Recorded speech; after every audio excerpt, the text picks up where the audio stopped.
Hello, friends. Before we begin this wonderful episode with Brittany J Jones, I wanted to share a bit about this year's 2022 Black Women Stitch Wall Calendar. The Black Women Stitch 2022 Wall Calendar is bigger and blacker than ever. Not only is the calendar about 15% larger than last year's calendar, it remains jam-packed with Black women's history, sewing history, and activist history. There's also a new feature in this year's version, and that is the quarterly pattern release. At the beginning of every quarter, you'll find original images from Black women artists. These images are available as fusible applique patterns for PDF download so that you can resize them to fit the needs of your project. Order your copy of the Black Women Stitch 2022 Wall Calendar from blackwomenstitch.bigcartel.com and we'll help you get your stitch together.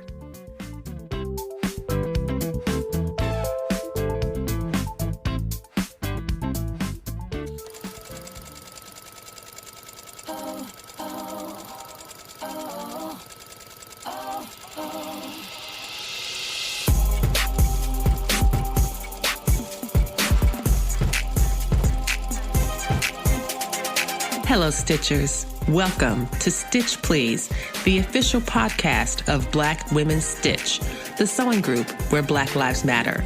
I'm your host, Lisa Woolfork. I'm a fourth-generation sewing enthusiast with more than 20 years of sewing experience. I am looking forward to today's conversation, so sit back, relax, and get ready to get your stitch together.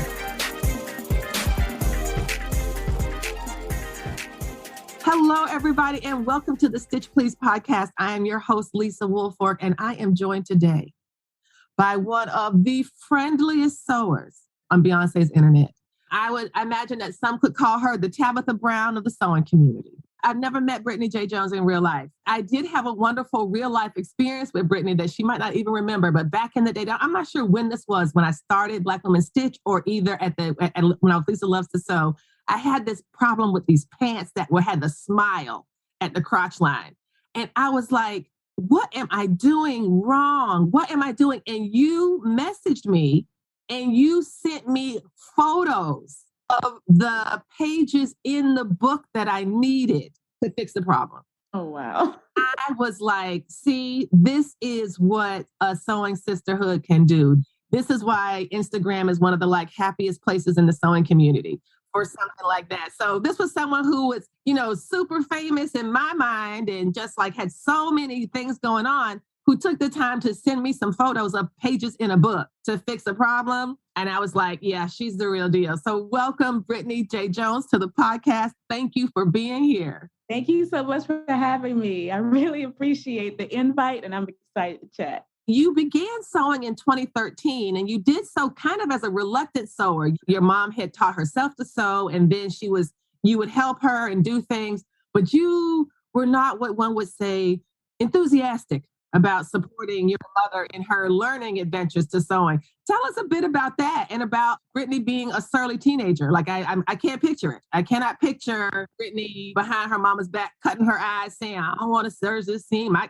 want to go do something fun. I want to play my Nintendo with my friends. I mean, I don't know. What was that like? I wasn't that teenager. I was trying to be cool. So let's just go shopping for me, Mom. But it's so funny now when I think about my story is that my mom self-taught herself one day. She's going to the pawn store. She bought a machine and she just started sewing. She still sews now. So I think it's so funny when I think back on my story is how when she was sewing, I wasn't really into it. But then later on, I started sewing. In 2013, I started to look at YouTube videos and I started to get inspired. At that time, I believe we had 2 children, my husband and I. He was deployed and I was depressed. I'm a true introvert. I stay in the house. I don't want to make friends. But needless to say, after a while, I was really depressed. So that was a different Brittany then. I mean, I wasn't always smiling. I was just in a really big rut.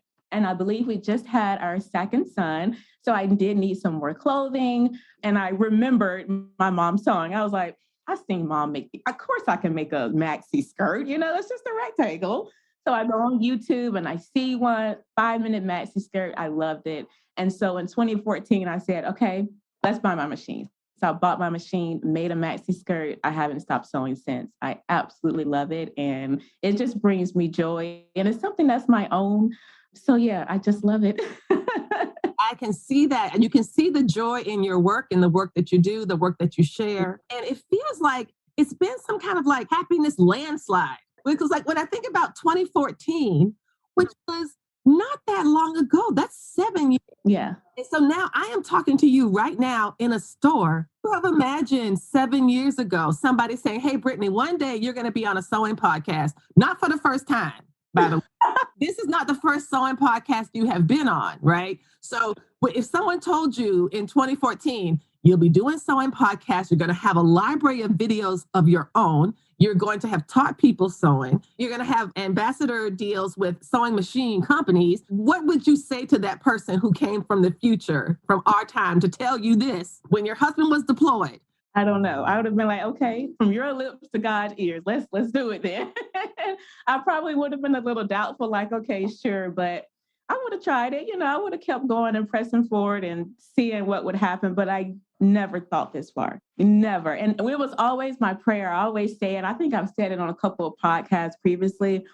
My one prayer was that I wanted to be at home with the children, doing something I love, bringing in the income. That's been my whole thing from the very beginning. And God has just blessed that. And I'm truly grateful. Like, this is a dream I didn't dream for myself, not because I didn't think I wasn't worthy of it. It's just like, you don't think your own fabric store, like, huh? So to be in this moment, it's amazing. I'm grateful. And in addition to being able to sustain yourself, to sustain your energy, your capacity, because as an introvert, I know that, that it's important to reserve and preserve your energy. And you're already giving so much energy as a wife and as a mother to be able to sustain that energy within your home environment, plus financially sustain it. Mm-hmm. It's such a beautiful manifestation, of the prayer that you had asked for. And at the same time, not only are you good, right, and you're set and feeling good, you are also generating and giving beyond that, right? The sewing community, the maker community, is also able to benefit from you having your dream come true. See, I don't even think like that, but thank you. And this also makes you a possibility model. And that's another thing. It's very hard to become something you've never seen. And so the idea of seeing you say, you know what, I started in this one position and that was really difficult, and now I'm elsewhere. It's just really great. And one of the things I think about a lot in terms of how we talk about like service to others and self-care, all these things, they say you cannot pour from an empty cup. And I think that too many women, at least for me in my own experience as a Black woman, that we're somehow expected to do that. We're all supposed to be pouring out all the time to everybody else. You do this and you're part of the sorority, you got your church service, you got this, you got that. In fact, you have to fill it up first. It's just like they say, you got to put your own oxygen mask on first before helping other people. That's what it becomes, I think, so important for projects like yours. And I think even for what we're doing at Black Women Stitch, it's very similar. It's like, let's get this together so that we are good, whole, healthy. Then we can help people get there too. Yes. And that is something that you are doing. And as you have gone along, I've seen so much growth and development and deepening commitments. In terms of your energy, how have you kind of maintained a sense of consistency in all of the things that you are doing? How do you manage to do it and not be depleted by the doing? A lot of people see the smile, and I never want to portray that I got it all figured out or that I'm perfect, because that's totally not the case. I have my breakdowns, I have my moments, but I truly believe that I'm able to really center myself back because I absolutely try my best to keep God first in everything that I'm trying to do. I feel like if I keep God first, then I'll be able to keep my strength and keep myself going. I can listen when I need to pull back, go a little harder when I can. And just, if I keep God first, I know that everything else will fall into place. So that's really what I try to do. I'm not perfect with it all the time. Sometimes I stress, sometimes I worry, sometimes I'm overwhelmed. But in those moments when I'm really close to the edge, I'm able to center myself and get back where I need to be. So that really helps me to keep the smile on my face, because I know that at some point I'm gonna be okay. Management seems to be a really important part of all the different things that you are doing. And I do want to talk about the Sew in 30 because I love that so much. But before we get to that, let's talk a little bit about how do you claim your time? How do you find ways to establish boundaries between work for the store, work for the blog, work for like all these different commitments that you have? Do you do something like, do you time chunk, like you set timers for, I'll work on this for 2 hours or I'll work on this for 30 minutes? Or do you farm things out? Do you get support for people? Like, I guess we're trying to figure out the secret of how to be you. It's like the Cliff's Notes version, or maybe the top 5 Brittany-isms. I am big on time chunks. And I find it so funny because my husband, he's kind of picked it up too. And he's like, I'm just going to do this in 30 minutes like you were always talking about. And I'm like, oh, I didn't realize you even listened to me. He's like, oh, so you do hear when I talk. Okay. Right? I'm like, oh, okay. But that's a really big part. Even here at the store, when I come in early, I still set my timer because now that I've transitioned here and we have the brick and mortar, my family just moved cross country. And it wasn't the plan for us to be building a home. We just knew, oh, we find something, we'll have our goods delivered 30 days max. I'm good to go. My stuff is still in storage. I'm living out of suitcases at my in-laws. And I try and go back between my in-laws and my mom's. So it's still a lot. I'm not settled yet. So when I come to work, this is the only place that sewing machines are for me right now. So I'm always on the clock. I'm like, okay, I have 30, 45 minutes. I need to sew something really quickly. And then I need to prepare and get the store ready to open, whether that's sweeping the floor.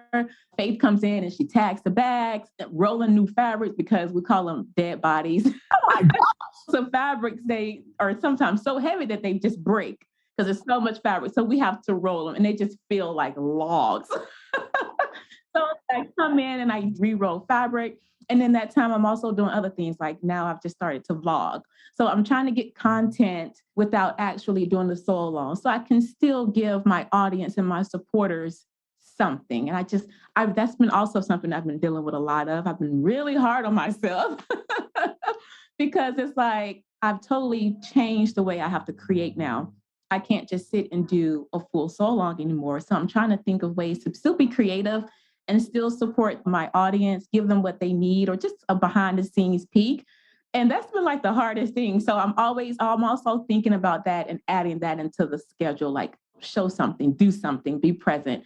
So I definitely work off time chunks, 30 minutes here, 45 minutes here. When I wake up and get the children off to school, I decided now to stay for an hour. So I work out 30 minutes there, and then I pray to get into the word, and then I get on the road and come to work, which I have an hour and 30-minute drive. I commute back and forth.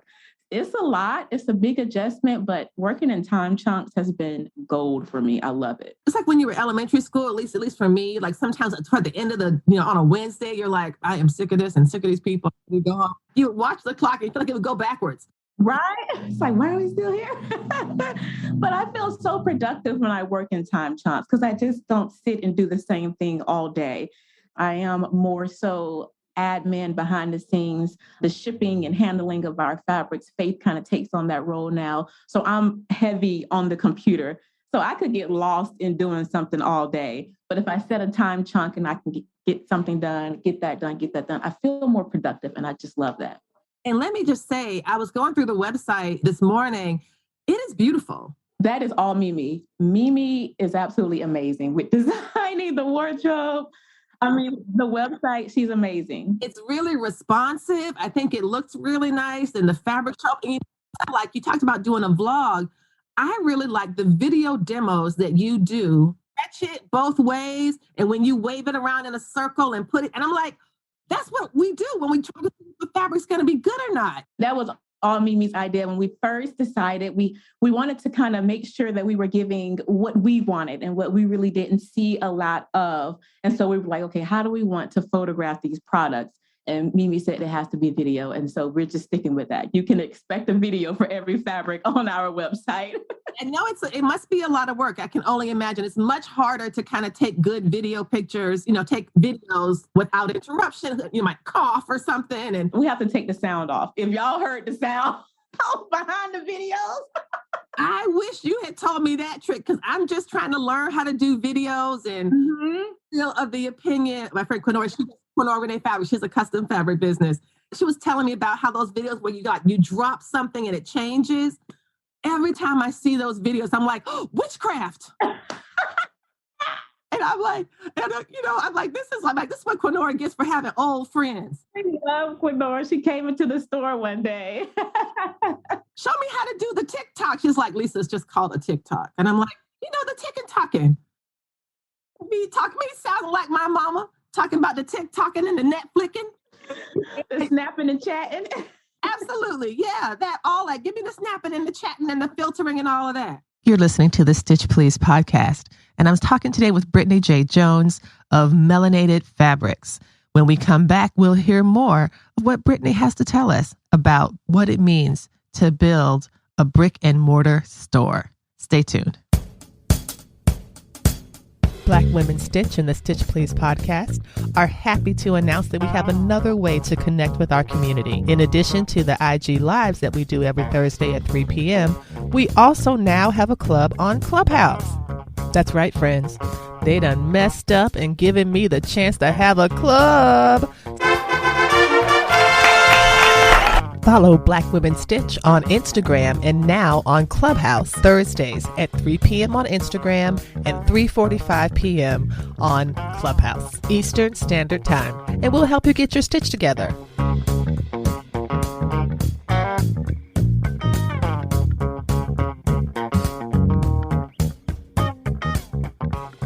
Welcome back to the Stitch Please podcast. I'm your host, Lisa Woolfork, and we're talking today with Brittany J Jones of Melanated Fabrics.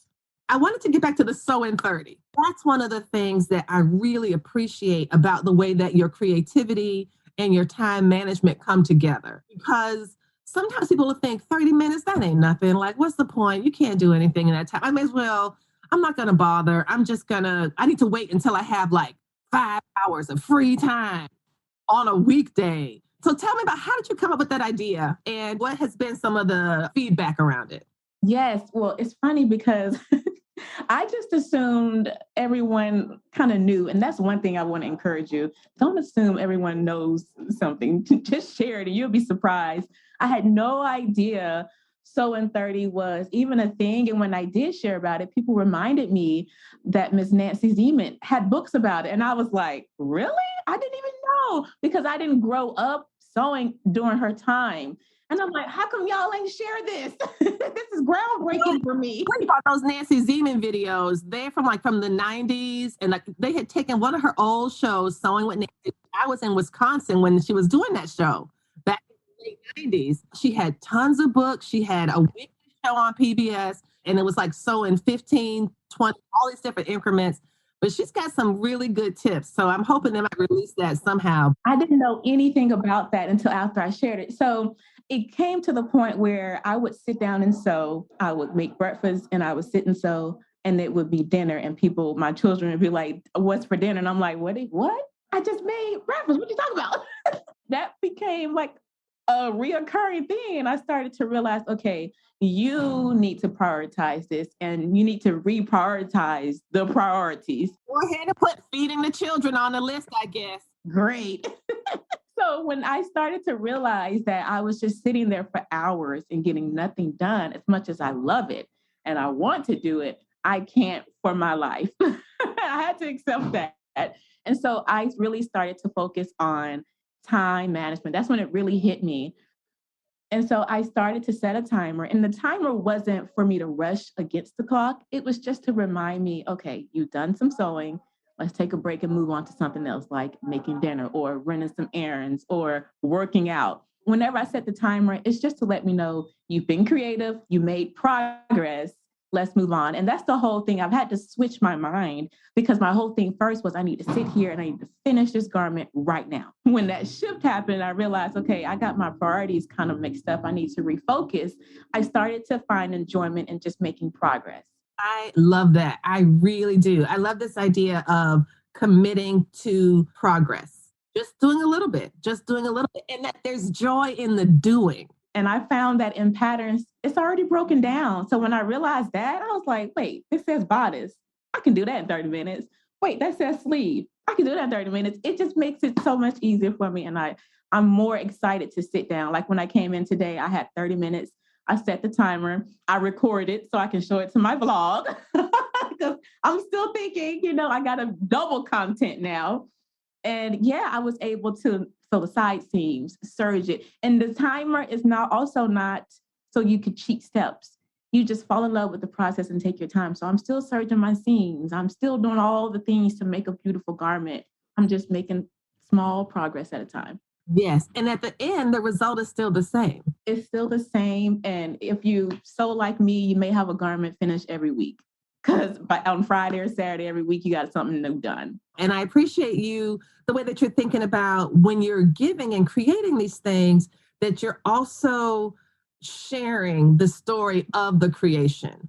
And I think that is a really generous gift, because I think that sometimes social media, I personally find it very overwhelming, very demanding. That can be draining. Yeah. And I felt drained recently. I've been trying, like I said, with the transition, I'm trying to just figure out how to create now, because I'm not the same creator I was in 2014, actually 2016, when I started my blog and YouTube channel. I don't create the same no more because I'm not a stay-at-home mom anymore. So my content has to shift because that's where I am now. And so I'm trying to accept that, which I finally accepted it. It is what it is. This is where I am now. And it's a great place, because where you are right now is a fruition of prayer. Where you are right now is where you wanted to be. I think I mentioned this in a comment that I made. I think you had mentioned about how the demands of social media, and this is something my friend told me, who's also Glitter Moonshine. Oh, I love her. Oh, she's so awesome. She has helped me save my own life. And she's like, you belong to yourself first. You belong. And that is something that I practice all that. I have to remind myself, because it sounds like similar to you. Like, I'm a giver, I'm a doer. And then when I'm exhausted, I'm like, I'm not doing a good job because I can't, because I'm on the floor in a puddle. And maybe it's somebody's time to come do for me. I think that social media gives us the opportunity to practice boundaries and to practice what is enough. Because I tell you what, you are enough. Thank you. I'm serious. If you don't do another thing, if you leave this Zoom right now, hit end, and you're like, deuces. Y'all didn't know this, but I done saved up some money and got me a nice solo cabin in Martinique. And that's where I'm living from now on. Audi. You would have done what? That's so funny. True. Because it's this, it's like you give and give and give and give and give and give and give. That's not living either. Yeah. At the end of the day, the people are going to get what you choose to give them. Social media is funny, and I'm learning a lot from it, and I'm evolving, and I like where God has me. And so I'm going to just start creating the content for where I am. I pray my supporters stick around, but if not, I appreciate the support while you gave it, but I got to roll with where God has me rolling. People who support you. Yes. Period. Done. If they don't, then they can go on elsewhere, because you don't need that energy, right? I am not auditioning my humanity or anything for anybody. I'm in 100%. We did this really big Patreon drive, because the thing that I've been doing with Black Women Stitch is like through Patreon and individual support, because corporate support is kind of complicated for a Black-led Black liberation project.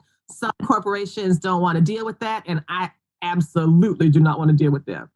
So I'm just like, hey, this is what we do. If you want to support it, we would really appreciate it. But guess what? You're not buying me. I'm going to do what I'm continuing to do. And I'm so grateful for all the support. I really am. But however much money monthly people are giving is because they are in support of what I'm doing, because they believe in it. And either they believe in it or they don't believe in it. That's okay. And things change and people change. I understand that. But I just would never want you to feel like you were somehow falling down on the job, because you are growing. It takes a minute for my mind to click. And this is what people who support you want. We want you to change. We want you to challenge yourself and challenge us. And you know what I mean? So it's all love. It's all to the good. And I just want you to keep leading and loving with your heart. And anybody who's not on that vibe can get to stepping. I'm also very good at dismissing people. I like how your smile is like, ding. So tell me about this fabric store, having a building that has doors and paint and needs plumbing and electrical work and lawn mowing. I've not been to Georgia in like a really long time. So since the pandemic and everything. And so I was really struggling to try to figure out like, Lisa, should you go buy a plane ticket to Atlanta so you could go see the store in person? It's like, Lisa, you have not been anywhere, not even to see your own mama in 18 months. First step going to be going to a fabric store. That's not going to fly. So I was unable to participate in the grand opening because my travel was quite limited. It looked like such a party. It looked like such a party. So talk about like the distance, like in terms of like creating the idea of just saying, okay, wait, I've committed to this idea. I want to do it. How do you find space? And how does all this work if you're going to give somebody like a couple of tips on go ahead and open a brick and mortar store in 2021? Well, Melanated Fabrics all started with literally a text message. The audience may not know, but Mimi G, we're amazing friends. I absolutely love her. She's my mentor. And so I reached out to her because it's in 2020, June 2020, around the summertime. And I was like, I bought 2 bolts of fabric. I'm going to start selling. She's like, at first, before I said selling, I said, I bought 2 bolts of fabric. She's like, are you going to start making custom garments? I said, no, I'm going to start selling them. I'm going to sell fabric out of my garage. I got 2 bolts to start with. I literally ordered 2 bolts. And she said she had a similar idea. She's like, let's do it together. I was like, together? She's like, yeah, let's do it together. I was like me and you, 50-50? She's like, it's like, yes. Who I'm texting with, right? I just want to make sure this is the same Brittany J Jones I'm texting that I know in real life and not some other one that I don't know. I'm texting Mimi. I'm like, so are me and you, like, she's like, yes, let's do it. I was like, let's do it. October 23rd, we launched online. And it's just been absolutely amazing to have a partner who's one passionate about sewing just as much as you are, who is who they are, have their own amazing brand worldwide. It's just been absolutely amazing to work with Mimi, to partner on this, to see a dream come true. Like I said, that I didn't even dream for myself. But it's just been absolutely amazing to experience this and work together because I'm learning so much on the back end of running a business that I didn't know. And because I have a partner in Mimi, she knows the things that I don't know. So it's just been, again, absolutely amazing. And so we were based out of San Diego, been a military family. That's where I was stationed at the time. I took over all the customer service, all the orders. And so it was really hard. Actually, when we launched the 23rd, I had a tragedy. I lost my dad on the 26th. So I had to leave and fly away. And Mimi was actually coming into town. It's just amazing how God works things out. And that, like, we didn't even know that. And so having that partner, I haven't been away from Melanated since, I think that's the only time I've been away. But it's just been, again, amazing to have her as a partner, to see the growth. And it's like we fell into our roles naturally. Mimi built the site in like 2 days. I'm like, when she does this, magic is happening. She built the website in like 2 days. I took over the customer service because I love customers, I just love it. I love engaging with supporters. And so we just grew the business. We had what we call an e-commerce storage. So it was a storage unit that had like a separate room for office. That's where Melanated Fabric was. And we have like the before and after pictures on the website of where we started. We really started from humble beginnings and we just made it work. We worked hard. Mimi and Norris would fly out, get orders out, photographing, y'all. We used to take pictures outside. Okay. We were taking photos and doing the videos outside so we could get y'all the truest light. Who doesn't love natural light? Right. So to be here in this space, and again, we packed up everything. I think we packed up in June. Norris drove across country in like a day, which was insane. Partner was out here looking, found the perfect location. So she was going around, and partner already had kind of the idea in mind. So the design of the space is all Mimi. I just knew we were going to have fabric, a sewing center, but the vision and how it decorated and came all together, that was all Mimi. And it's absolutely perfect. Our goal for it, though, was to have a space that wasn't like any other fabric store. I really love how in making the commitment to a brick and mortar store, you're also making a commitment to your dream. A dream that I didn't even dream for myself. It's amazing. I love it. I love it here. We're able to come here and just be creative, work in the same space because it was a lot. Mimi was in Georgia. I was in California.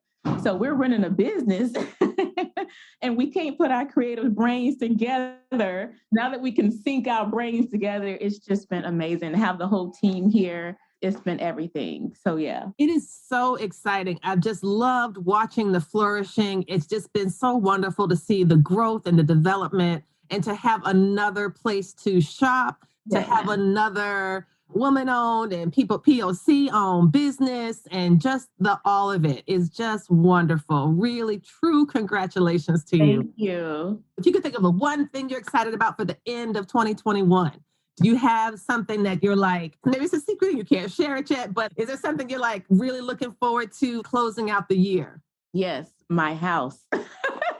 It should be done definitely by end of 2021. And if you're following me on social, I'm doing all types of updates because I'm so excited. I'm driving by there every minute I can. But that is the one thing I'm most excited about.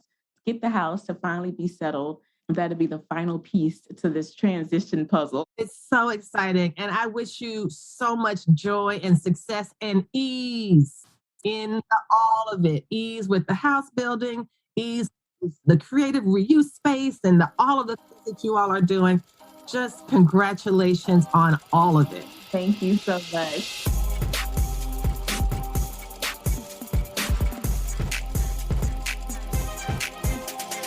You've been listening to the Stitch Please podcast, the official podcast of Black Women Stitch, the sewing group where Black Lives Matter. We appreciate you supporting us by listening to the podcast. If you'd like to reach out to us with questions, you can contact us at blackwomenstitch@gmail.com. If you'd like to support us financially, you can do that by supporting us on Patreon, Patreon. And you can find Black Women Stitch there in the Patreon directory. And for as little as $2 a month, you can help support the project with things like editing, transcripts, and other things to strengthen the podcast. And finally, if financial support is not something you can do right now, you can really, really help the podcast by rating it and reviewing it anywhere you listen to podcasts that allows you to review them. So I know that not all podcast directories or services allow for reviews, but for those who do, for those that have like a star rating or just ask for a few comments, if you could share those comments and say nice things about us at the Stitch Please podcast, that is incredibly helpful. Thank you so much. Come back next week and we'll help you get your stitch together.